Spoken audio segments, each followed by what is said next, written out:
শুভ সন্ধ্যা বন্ধুরা, আজকে দেখো একটা দারুণ রেসিপি নিয়ে আসলাম। সেটা হলো শুকনো ইলিশ মাছের কষা।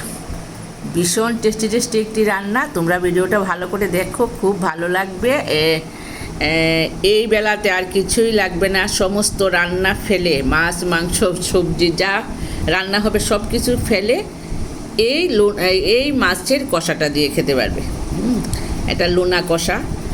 আর আজকে সেই রান্নাটা নিয়ে আসলাম। দেখো ভালো করে তুলনাটা পরিষ্কার করেছি, দেখতেই পাচ্ছ। তারপরে পিস পিস করে কেটে নিলাম দা দিয়ে। কেটে নিয়ে এখন ওটাকে একটু হলুদ দিয়ে মেখেছি, নুন টুন দেইনি কিছু, এটা এমনিই তো নুনতা লাগবে। এখন সব কিছু রেডি করে রাখলাম, রেখে পেঁয়াজটা দিয়ে দিলাম কষানোর মধ্যে। পেঁয়াজটা একটু বেশি পরিমাণে লাগবে লোনা বুঝে।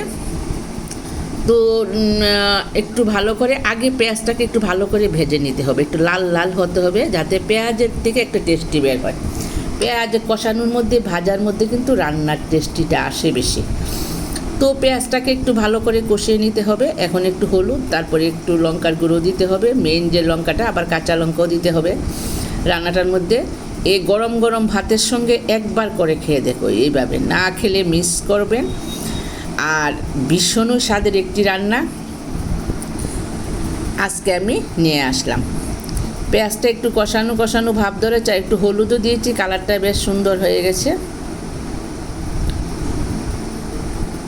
আর একটু ভাজা হবে। এখন পড়লো কাঁচা লঙ্কাগুলি আস্তে আস্তেই দিয়েছি, কারণ এগুলি নাড়াচাড়ার মধ্যেই ভেঙে যাবে। ভীষণ ঝাল লঙ্কা, কাজে কম দিলাম, আর কম ঝাল হলে আর একটু বেশি দিতে হবে। ভীষণ টেস্টি। এখন দিয়ে দিলাম কালারের জন্য একটু লাল লঙ্কা।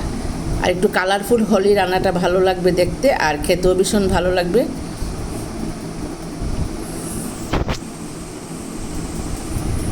আর একটু ভালো করে কষিয়ে নিতে হবে সেই মশলাটা, যাতে লঙ্কাটার কোনো গন্ধ টন্ধ না থাকে। পেঁয়াজের সঙ্গে ভালো করে ভেজে নিতে হবে।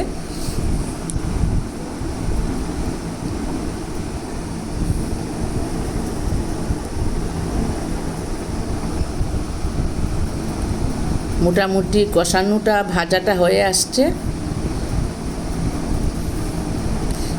একটু গ্রেভি থাকবে, একদম কষা ঝোলটা থাকবে, বেশি ঝোল টোল হবে না এটার মধ্যে। এখন দিয়ে দিলাম সেই লোনা টুকরাগুলি। এইগুলি যাতে ভেঙে না যায়, আস্তে আস্তে নাড়তে হবে এবং সিদ্ধ হতে হবে। লোনাটা সিদ্ধ হয়ে যে স্মেল এবং যে স্বাদটা বেরোবে, সেটা হলো রান্নার মেইন খাবার। পেঁয়াজের সঙ্গে যে রসটা বেরোবে সেটাই হলো মেইন আর কি। তো এটাকে এইরকমভাবে রান্না করতে হবে যাতে একটা পিসও না ভাঙে, আস্তে আস্তে করে নাড়তে হবে। তারপর একটু ঢেকে দিলে তো খুব ভালোই হয়। আর না হলে সবসময় উনানের আঁচটা একটু কমিয়ে তারপরে আস্তে আস্তে নেড়ে দিতে হবে। একটু জল দিয়ে দিলাম। এখন কি হবে, এই সিদ্ধ হতে হতে একটু জল বেরিয়ে যাবে, তারপরে একটু লাল একটু ঝোল ভাব হবে। আর সেটাই রান্নার ভীষণ অথেন্টিক একটি রান্না সত্যি।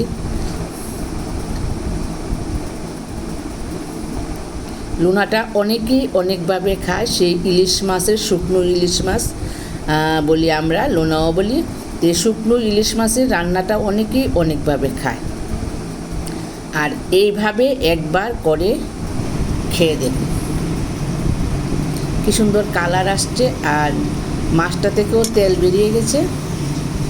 আমি কিন্তু এতটা তেল দিইনি, কারণ অল্প তেলই দিয়েছি। পেঁয়াজটা কষানোর সময় বোঝা গেছে তেলটা যে কম।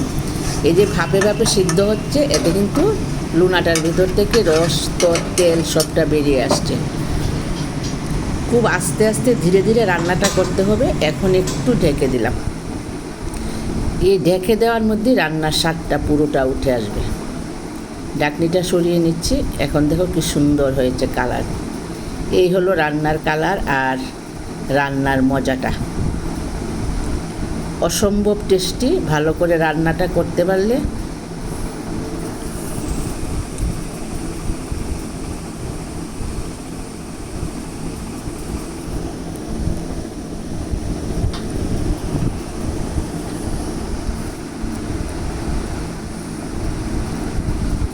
হয়ে গেছে রান্নাটা।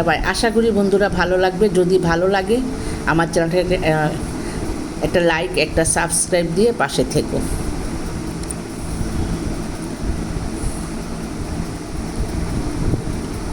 রান্নাটা মোটামুটি কমপ্লিট। বন্ধুরা কেমন লেগেছে একটা কমেন্ট করো আমাকে। বাই, আবার দেখা হবে।